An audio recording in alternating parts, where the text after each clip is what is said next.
Чувашском художественном музее открылась выставка «Оренбургский пуховый платок». С уникальными произведениями народного искусства познакомилась наша съемочная группа и узнала, в чем секрет данных платков. Подробнее в репортаже Инессы Потаповой.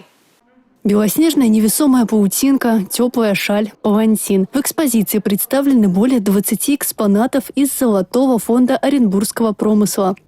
Очень интересно. Узоры, в общем-то, разнообразные, что само по себе тоже ценно. И тут даже я вижу какие-то местами даже чувашские национальные мотивы.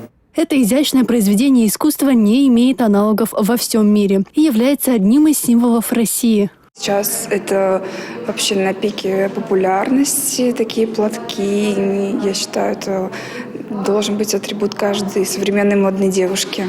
Прославился оренбургский платок благодаря одному секрету – уникальному пуху. Толщиной всего 16 микрон. Для примера, пух знаменитых ангорских коз около 24 микрон. Климат в Оренбурге особенный, и он позволяет получать очень тонкий, совершенно тонкий пух с тончайшей нитью, из которого и получаются вот эти вот удивительные изделия. Это самый еще и легкий пух в мире.